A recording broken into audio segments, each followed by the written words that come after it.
বিসমিল্লাহির রহমানির রহিম। কেমন আছেন সবাই? আশা করি ভালো আছেন। আলহামদুলিল্লাহ, আপনাদের দোয়ায় আমি অনেক ভালো। তো আজকের টপিকসটা হচ্ছে পার্সন। আজকে হচ্ছে আমরা ক্লাস 6 নিয়ে আলোচনা করব। পার্সন হচ্ছে যে নাউন বা প্রোনাউনকে কেন্দ্র করে সেন্টেন্স লেখা হয় তাকেই পার্সন বলে। বিভিন্ন সেন্টেন্সে ভার্বের বিভিন্ন সাবজেক্টকে পার্সন বলে।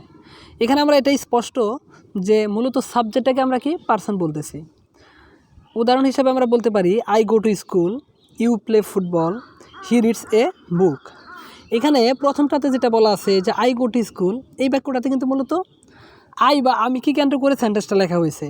সেকেন্ড সেন্টেন্সে কিন্তু ইউকে কেন্দ্র করে লেখা হয়েছে এবং থার্ড সেন্টেন্সে হিকে কেন্দ্র করে সেন্টেন্সটা গঠিত হয়েছে।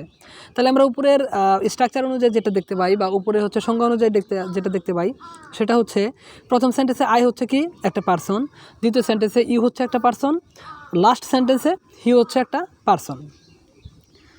পার্সনের প্রকারভেদ। পার্সন মূলত 3 প্রকার: first person, second person, third person. First person হচ্ছে উত্তম পুরুষ, সেকেন্ড পার্সন দ্বিতীয় বা মধ্যম পুরুষ, থার্ড পার্সন তৃতীয় বা নাম পুরুষ। ফার্স্ট পার্সন নিজের বা নিজেদের সম্পর্কে কিছু বলতে যে পার্সন ব্যবহৃত হয়। সেকেন্ড পার্সন বক্তার সম্মুখে উপস্থিত যার সাথে কথা বলেন। এখানে একটা বিষয়, সেটা হচ্ছে যে এই পার্সনগুলো একটু সংক্ষেপে বলতে গেলে যেটা হয় যে আমি যদি তোমাদের সাথে কথা বলি তো আমি হব ফার্স্ট পার্সন, আর আমার সামনে যে তোমরা শ্রোতা বা তোমরা যে আমার কথাগুলো শুনতেছো তোমরা হচ্ছে কি সেকেন্ড পার্সন। বাট আমার সামনে যে ব্যক্তিগুলো নাই, যারা হচ্ছে এখান থেকে দূরে, তারা হচ্ছে কি থার্ড পার্সন। তাহলে আবারও আমি একটু রিমাইন্ড দিই, সেটা হচ্ছে আমি যদি কথা বলি আমার ক্ষেত্রে আমি কি ফার্স্ট পার্সন, আমার সামনে যে শ্রোতাগুলো শুনতেছে সে হচ্ছে সেকেন্ড পার্সন, আর এইখানে যারা উপস্থিত নাই বাকি সবাই কি থার্ড পার্সন। থার্ড পার্সন এখানে যেটা বলা আছে যে ফার্স্ট পার্সন এবং সেকেন্ড পার্সন বাদে আর যে নাউন বা প্রোনাউন আছে সেগুলাই থার্ড পার্সন। প্রত্যেক প্রকারের পার্সন আবার 2 ভাগে বিভক্ত।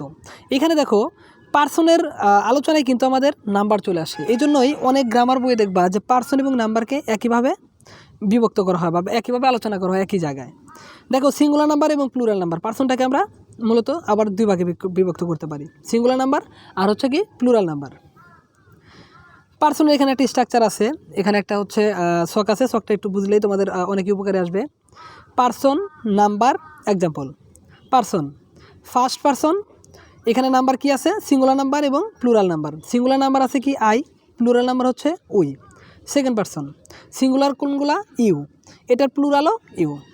থার্ড পার্সন সিঙ্গুলার হচ্ছে হি, সি, এরকম আরও হতে পারে ইট, আর প্লুরাল দে। তাহলে এখানে আমরা দেখতে পাচ্ছি যে ফার্স্ট পার্সনের ভিতরে কোনগুলো পড়তেছে আই এবং উই। আই হচ্ছে কি সিঙ্গুলার বা এক বচন, উই হচ্ছে প্লুরাল বা বহুবচন। সেকেন্ড পার্সনের ভিতরে পড়তেছে ইউ, ইউ সিঙ্গুলার হতে পারে প্লুরালও হতে পারে। থার্ড পার্সনের ভিতরে পড়তেছে কি হি, সি, ইট, এগুলো হচ্ছে কি সিঙ্গুলার। থার্ড পার্সনের প্লুরালগুলো হচ্ছে দে। তাহলে এখান থেকে আমরা শখটা থেকে অনেক কিছু বুঝতে পারলাম। নোট: কেবলমাত্র নাউন ও প্রোনাউনের পার্সন হয়। এটা খুব ইম্পর্ট্যান্ট একটা রুলস বলতে পারো তোমরা, যে নাউন এবং প্রোনাউনের কেবলমাত্র পার্সন হয়। তোমরা অন্য কোনো পার্থক্যের ক্ষেত্রে পার্সনের আলোচনা করলে হবে না বা পার্সনটাকে মাথায় নিয়ে আসলে হবে না। পার্সন তুমি তখনও মাথায় নিয়ে আসবা যখন শুধুমাত্র নাউন এবং প্রোনাউনের আলোচনায় তুমি থাকবা। নাউনের পার্সন সবসময় থার্ড পার্সন হয়। হ্যাঁ, এটা একটা ইম্পর্টেন্ট বিষয়। যেমন ম্যান, বুক, পেন, কাউ, রহিম, এগুলো প্রত্যেকটাই কিন্তু থার্ড পার্সন এবং এগুলা কি এগুলো এক একটা নাউন। তাহলে আমরা দেখতে পাচ্ছি যে রহিম, করিম, বরকত, আবুল, জরিনা, সকিনা, যেটাই দেখতে পাই না কেন সবগুলোই কি থার্ড পার্সন। পরপর 3টি পার্সন ব্যবহার করতে প্রথমে সেকেন্ড পার্সন, তারপর থার্ড পার্সন এবং শেষে ফার্স্ট পার্সন বসাতে হয়।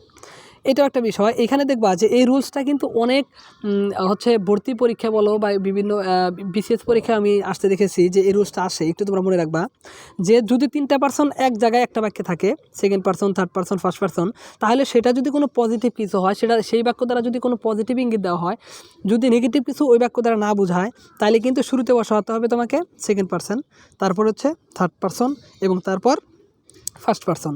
যেমন এখানে একটা উদাহরণ আছে, you, Kamal and I will go there. তুমি, কামাল এবং আমি সেখানে যাব। তাহলে এ বাক্য দেখো যে 3টা পার্সন আছে, ইউ হচ্ছে second person, Kamal third person, I first person. তাহলে আমরা কখনো এইভাবে লিখবো না যে কামাল ইউ আই অথবা আই ইউ কামাল। আমাদের লিখতে হবে কি শুরুতে সেকেন্ড পার্সন ইউ, তারপরে থার্ড পার্সন কামাল এবং পরে ফার্স্ট পার্সন আই। কিন্তু পার্সনগুলোর দোষ স্বীকার করা বোঝালে এটা কিন্তু চেঞ্জ হয়ে যাবে। তখন হবে কি, শুরুতে আসবে ফার্স্ট পার্সন, তারপরে হচ্ছে সেকেন্ড পার্সন, তারপরে থার্ড পার্সন। এইটা তোমরা মনে রাখতে গেলে আমি শর্টকাটে একটা টেকনিক দিই, সেটা হচ্ছে একটা জিনিস খেয়াল করো যে ভালো কিছু বলতে গেলে আমরা কিন্তু কখনোই নিজের নাম শুরুতে বলি না। এটা আসলে সচরাচর এটা আমরা করে থাকি, যে আসলে ভালো কিছু প্রশংসা হোক বা প্রশংসনীয় কোনো কিছুই হোক, তাহলে কিন্তু আমরা আমাদের সামনে যে শ্রোতা শুনতেছে, সামনের যে লোকটা বা যে সেকেন্ড পার্সন, তার কথা কিন্তু আমরা কী করি, সবার আগে বলি। তারপরে যে এখানে উপস্থিত নাই, মানে থার্ড পার্সন, তাকে আমরা বলবো, এবং সবার শেষে হচ্ছে কি, নিজের গুণগান গাইব। এটা আমরা বুঝতে পারলাম। আর দোষ স্বীকার করার ক্ষেত্রে কিন্তু নিজের দোষ সবার আগে স্বীকার করতে হয়, এটা আসলে একটা ম্যানার। এটাই ভদ্রতা।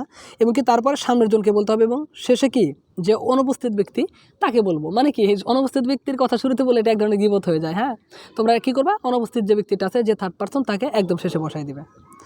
তো আশা করি তোমরা বুঝতে পারছো। Thanks for watching. এতক্ষণ আমার সাথে থাকার জন্য তোমাদেরকে ধন্যবাদ।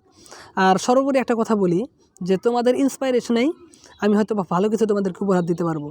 তো তোমরা দয়া করে লাইক দিবা, কমেন্ট করবে, এবং ভিডিওগুলো শেয়ার করবা তোমাদের ফ্রেন্ডদের সাথে। আর শেষ কথা হচ্ছে, তোমরা একটু চ্যানেলটাকে সাবস্ক্রাইব করবা। ওকে, সাবস্ক্রাইব করলে তোমাদের হচ্ছে নোটিফিকেশনে আমার ভিডিওগুলো খুব দ্রুত চলে যাবে। তো তোমরা যদি আমার ভিডিওকে মিস করতে না চাও, তোমরা সবাই এখনই সাবস্ক্রাইব করে ফেলো। ধন্যবাদ সবাইকে। আসসালামু আলাইকুম।